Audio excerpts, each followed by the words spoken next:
We saw from yesterday's protests in Westminster the anger that's felt in farming communities around the introduction of inheritance tax on their land. But the Chancellor's attack on another form of tax relief could see other family businesses struggling to stay open, and that's because something called business property relief, which was introduced by a Labour government almost 50 years ago, allows company shareholders to leave business assets to their families without paying inheritance tax on them.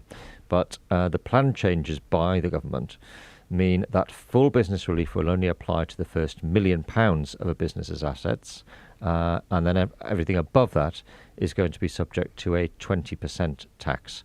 And obviously that is going to hit any family business which is passed down from one generation to the other. Listeners to the podcast last week, we had on a family business, a steel fabrication business. They were telling us how difficult these changes that Rachel Reeves had put in place for their family-owned businesses. Another very big part of the family business ecosystem are funeral directors. Many hundreds of funeral directors around the country are run by families, often been in families for many, many generations. We're hearing, Gordon, aren't we, a lot of noise, quite rightly, from farmers, but we are slowly starting to hear the ripple effects of Rachel Reeves's budget well beyond the people who till the land. These are people which Labour, obviously, as you say, 50 years ago recognised.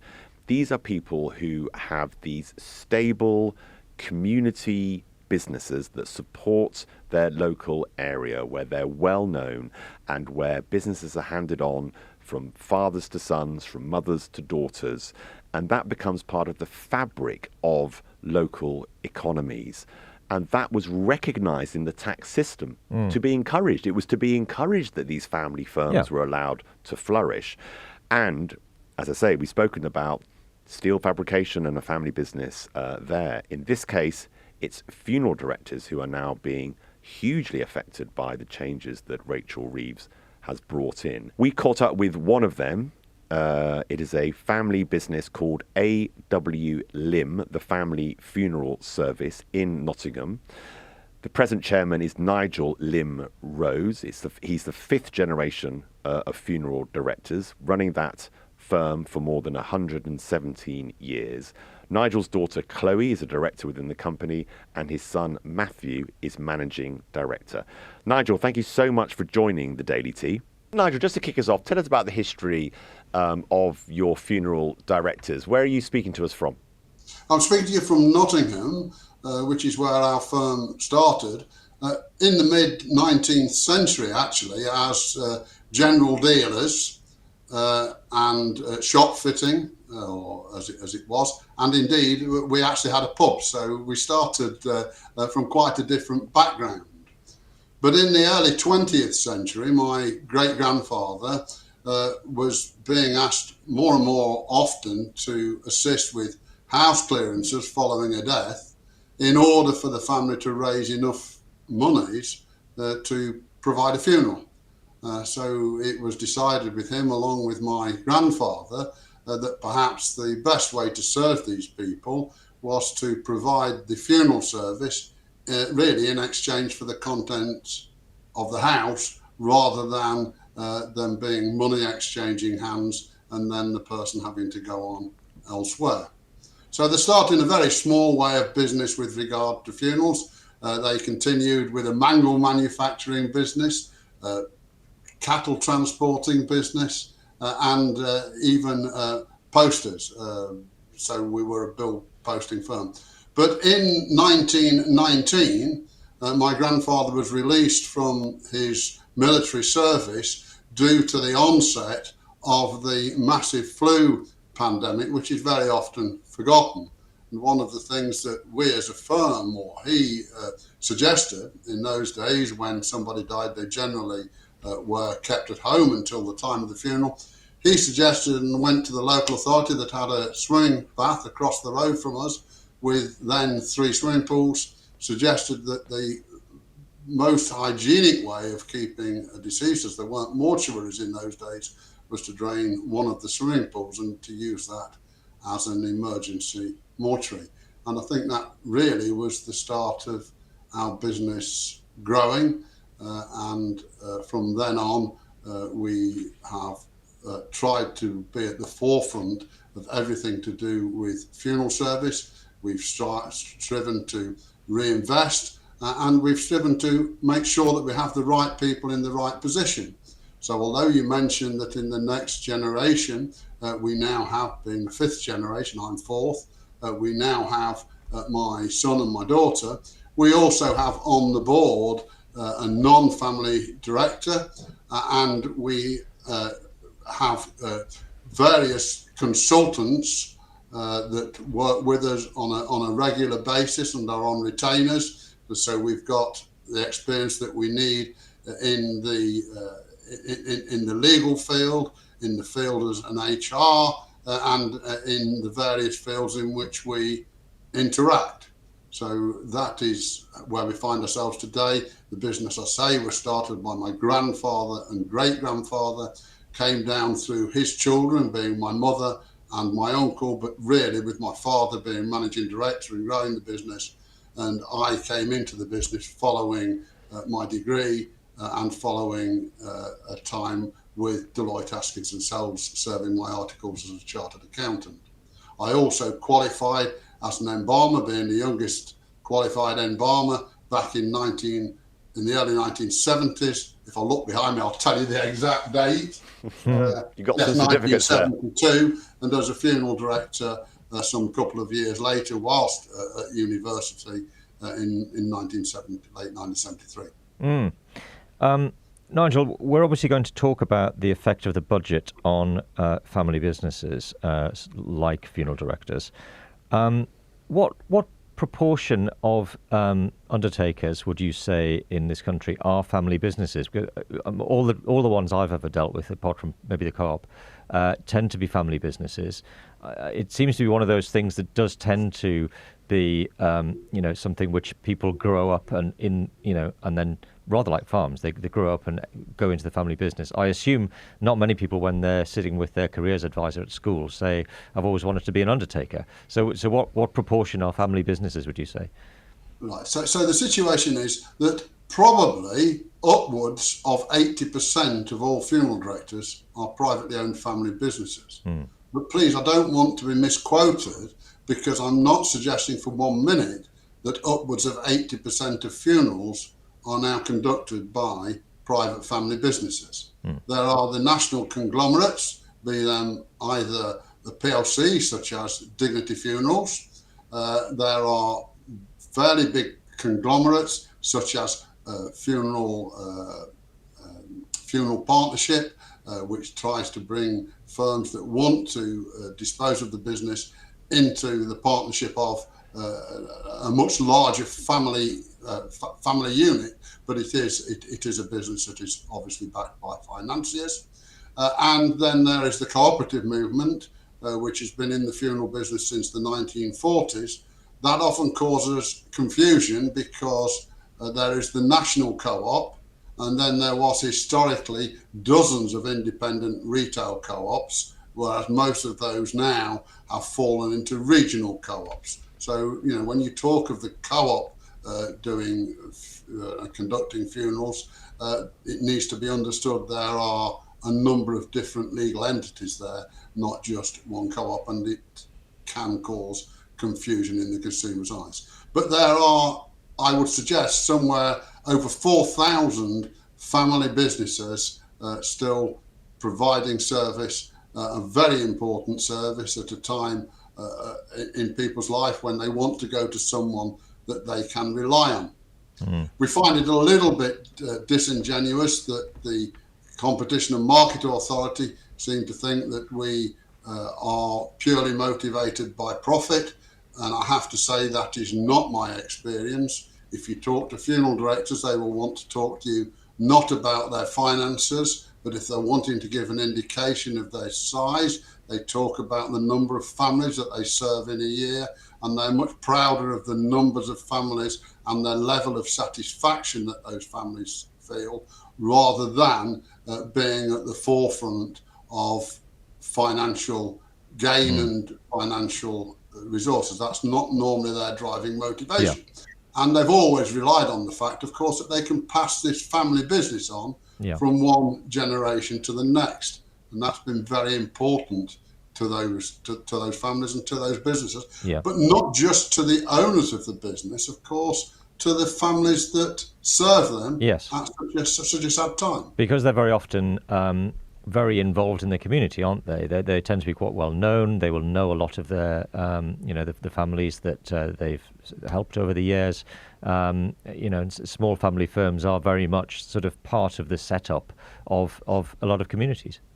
They are the backbone of it, and they are the people that are generally selected for people that want a personalised funeral service with someone they know and someone they can trust. And if you look at the available information and try to see the number of complaints there are, as an industry, we have a tiny number of complaints. We address complaints as promptly as we can and in the best way we can, because we all remember that with regard to a funeral, you have no second chance to do it correctly.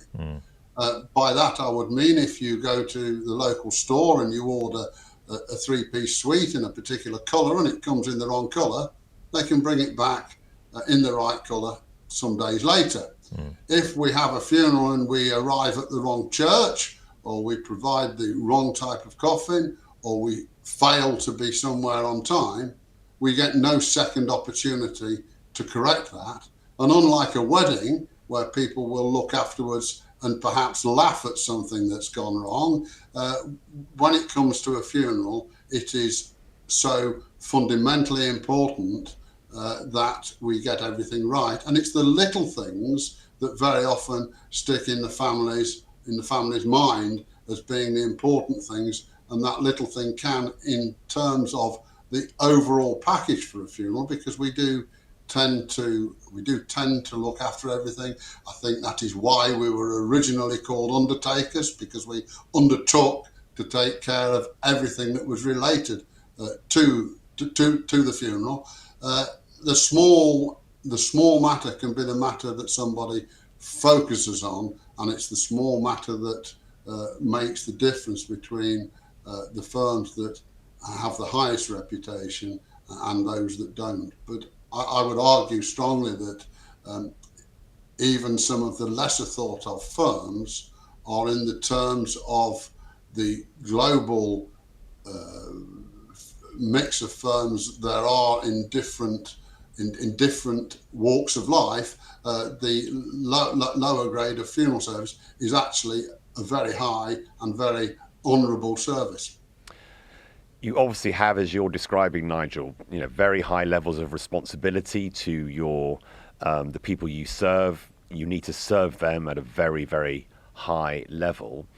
When we come to the budget that's just passed, we have seen the farmers and their response to the changes in inheritance tax for handing on family farms between the generations. How do the changes that Rachel Reeves announced in the budget affect you, and what are some of the risks that you're now having to contend with that you weren't contending with before that budget? It's very complex, and the devil will be in the detail, and some of the detail we haven't seen yet. But suffice it to say, historically, the funeral profession is absolutely full of people that have been able to pass on family business from one member of a family and from one generation to the next.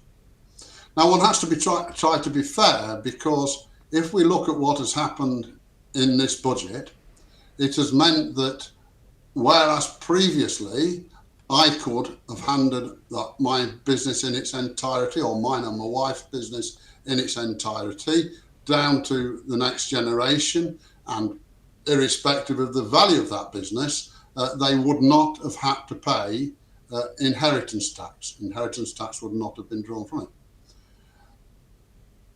There was, however, a position whereby tax would be drawn from it if they chose to dispose of that business to a third party, because you would have the position whereby capital gains tax would have been payable. But that was only payable when there were liquid assets to do so. In other words, when you sold the business, you received monetary consideration for selling, and therefore you had money to pay that tax. Under the new system that's been brought in at this budget, there is a massive difference in the cash flow and the effects that that will have upon family businesses. To try to explain further, it's not unlike the farmer's situation. If you take a family business like ours, we have traditionally invested in people, but we've also invested in assets, in property, and we've striven to reinvest in our business in assets which are not cash. So if someone with a family business dies, and the family business may well even be in debt because it's financed a number of capital projects, the moment the death occurs, for the family to keep that business now, they're going to have to find cash to pay the inheritance tax. And there may well be no access to that cash, and the only way to generate it may be to sell the business. And that really will destroy in the long term the future of family businesses, which have been so carefully regarded and protected. And of course, the Labour government historically has been very much in favour of this. Not just been the Conservative government, but historically Labour governments have been in favour of them being a deferral, in effect, of tax when somebody dies and passes a trading business to the next generation, presumably on the basis that many businesses like ourselves provide employment for 150 plus families. That is important that there is continuity in that. It's important that these families are looked after, their employees, and the way it was deemed to do that was to make sure that the business was able to use its assets to maintain that employment and to maintain it going forward. Now, if something happens and the business the business hasn't been transferred to the next generation in its entirety more than 7 years prior to the death, but if something happens now, that money has to be found. Now, I know that many people will say, well, hang on a minute. If the business has other investments, those other investments can be cashed in to pay the IHT. But of course, they can't. If you cashed in those other investments, they could only then be dividended out. Once dividended out, they would be taxed. And then that money, net of tax, would be the very money that would need to then be used to pay the tax on the IHT, which to me seems to be ludicrous. Well, double taxation, isn't it? Well, absolutely. Now, previously, there could have been a situation where IHT was payable on death on the transfer of a business, because there was already legislation in place to say that if a business was sat on too much invested money or in the bank, not being used for the real purposes of the business, then that business would fail to be classified as a business qualifying for business property relief. So most businesses ensured they were not in that position, and they understood why, as we did, why it was not appropriate to put your family heritage at risk by being in that position. But under the new legislation, that doesn't apply, and so there are going to be impending problems for many of my colleagues. Many people, we do share on a national basis. We share ideas, we share thoughts, and we meet as bodies of funeral directors through the National Association of Funeral Directors and through SAFE, the Society of Allied and Independent Funeral Directors. We meet, and I know that many of my colleagues now will be in a dilemma.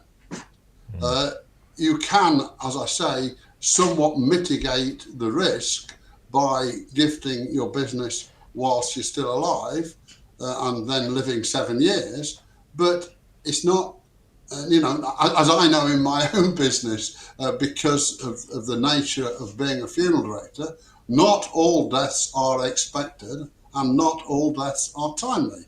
No. So you can get a situation. And also, I find as well, Gordon, with that, this idea, and the government has said similar to the farmers, that, oh, well, just do some tax planning. But people don't want to feel like they're avoiding taxes. Taxes should be fair. You should pay them as and when necessary, but you shouldn't be doing things to try and avoid tax. So I don't know why the government is suddenly telling people to do clever tax planning, which the Labour government always, or the Labour opposition always moaned were loopholes, and this was outrageous. And now they're saying, well, yes, but in this instance, you should be doing it. And what's the point in having the tax if they then tell you, here's how you avoid paying the tax? They're more or less admitting it shouldn't have been there. Nigel, can you give us an idea of what sort of margins a family funeral directors would operate on? We know from the farmers' protests, for example, that 0.5% is fairly typical for a farm business. What sort of margins do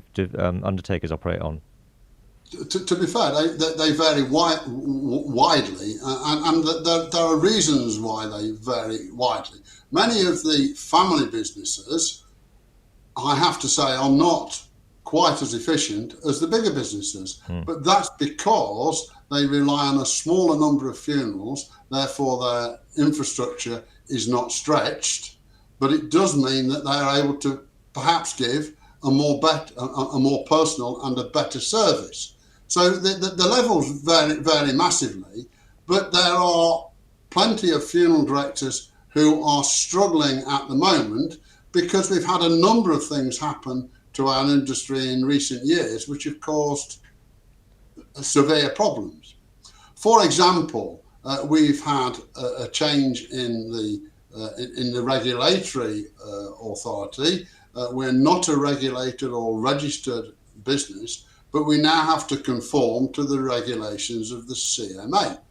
The CMA, though, seem to have a strange idea that a funeral is a funeral is a funeral, and that you can compare apples with apples when you're actually comparing apples with oranges. There is an assumption within there that all funerals are the same, and they're not. We're also a business, though, that is predominantly based on the cost of labour. We're a very, very labour-intensive business. And we have a situation that the national minimum wage has gone up. Now, in my own case, that doesn't affect most of my employees per se, but our view has always been that if the national minimum wage or living wage is going up by a particular percentage, then clearly we need to ensure that the differentials are maintained, and our staff, who are generally paid considerably above those rates, need to still have the same increase to keep them in the same position within the market. So labour costs have risen massively. And so if you look over, you've got employer national insurance to pay the increase of that as well. Yes, and it's oft not noticed when that first came out. People say, well, it's only 1.5% cost to you.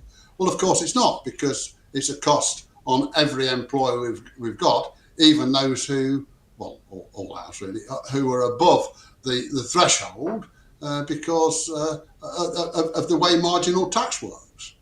So, there is a several £100 cost for every one of our employees. And when I find it very disingenuous when you hear members of the government saying, such as they said to the farmers, well, you need to get efficiencies. There aren't efficiencies in all these businesses, and it would be nice actually sometimes to see government departments finding a way to have their own efficiencies instead of continually putting more and more pressure on us to provide more and more spurious information and to have people in place to provide that information. I look at the National Health Service, for example, and know that when I was ill, the medical care that I got 10 years ago with cancer was second to none. It was phenomenal. But when I look at the administrative load now upon and the reporting upon the National Health Service, I really do wonder how it ever manages to run. And I think that is not just with the health service, but it's with people like for example, the Financial Conduct Authority, the FCA, have brought in control and regulation of prepaid funeral plans. Now, I will say that prepaid funeral plans categorically needed regulation. We saw some horror stories with the likes of Safe Hands, where money was taken, quite clearly misappropriated. I can't see it any other way. But regrettably, the way that the FCA have controlled it is by trying to control funeral directors. And it wasn't funeral directors that were at fault, it was prepaid funeral companies. And the onset of prepaid funeral companies has largely meant that funeral directors have lost control of a certain amount of their business, whereby people are buying prepaid funeral plans from prepaid plan providers, who then go to the funeral director that the family would normally have gone to with an at-need funeral, and offer that funeral director a very much reduced price to provide the funeral. And the funeral director feels trapped, because if you think about the way it will work, a funeral director doesn't have additional fleet and additional property and additional staff to carry out a few extra funerals. And if it loses a few funerals, that funeral director cannot reduce its number of staff, reduce its vehicles, and reduce its infrastructure. So what they tend to do is to say, well, it's only one or two funerals that are going to be coming through this prepaid plan provider, and I will provide those at a lower cost basis than the full price funerals I am providing generally to the public that walk in my door. The disadvantage with that is, if you're not very careful, you end up charging your at-need families more than they would otherwise pay if you did not undertake pre-need funerals, because the pre-need company, which there is really no need for, is taking a lot of the money that should otherwise really be left to provide the funeral. Very difficult situation, and that's impacting upon the small private firms. So these private firms are having more and more regulation put upon them, more and more controls put upon them, the working time directive, the increase in the minimum wage, and then they are being criticised for the cost of funerals rising ahead of the rate of inflation. So it is true, and has been true for many years, that funerals have risen ahead of the rate of inflation. And that's been of necessity for firms to be able to maintain and stay in business, particularly the smaller family firms, which is what we're talking about now. And if they hadn't increased their prices, they would have gone bankrupt. But I can cite many examples of firms, of small firms, that in the last few years have either simply shut the door or had to go into liquidation. It's a tough time for them. Nigel, thank you so much for telling us the story of your funeral directors and your family, and also the harsh challenges you're now facing because of Rachel Reeves's budget. But thank you very much for joining the Daily Tea. Thank you. I think, Kamal, one of the interesting things about the way Labour has done this tax is that they are hitting people who provide a vital service. Farmers produce food. Funeral directors do something which is vital. They're not selling luxury goods, These are people who very often will work very long hours. Farmers, we know, work 365 a year. Funeral directors, they're available 24 hours a day. These are very hard-working people who are not in it for the money. And yet the government seems to think that they need to be sort of somehow punished for what they do. I'm sure you've had a similar experience to me when you've been dealing with family members who've died. Very often, the funeral director is incredibly important in enabling you to process that that time that you have to go through, and very often it's somebody that you may know. When I've had to deal with this, that I had the number. There were people I'd known for years because I knew them through our community links. So to be able to pick up the phone to somebody who knows who you are, knows who you're, in my case, my mum, let's say, is vital. And I don't know. I'm not sure the government quite understands that. And the whole political problem for the government is this idea of disconnect, this idea of ignorance and callousness. And as you say, with the farmers, and we spoke about this yesterday with our special on the farmers' protests, we hear it there from Nigel, that they simply don't understand how these businesses work. And also I hope that the Treasury listen to this. I hope Rachel Reeves listens to this. This idea that the government, one of the most inefficient organisations, frankly, certainly in the UK and probably in many, many Western democracies, is telling businesses to be more efficient, even though within government there is hardly anybody, in fact, I think at the cabinet, nobody who's actually run a business or founded a business or been an entrepreneur or realised what a bottom line means or realised how a family business operates. And that's a criticism coming from these people are not rabble-rousers. They're not only not selling luxury goods or making huge margins on whatever it is they are involved in, but they're also quietly getting on with their job. And because they're not noticed and they're not shouting and they don't have big union barons behind them, they're not heard. And I think Labour should be sending signals to people who aren't natural Labour voters that they've got their backs as well. That political position will be okay for Labour for a while.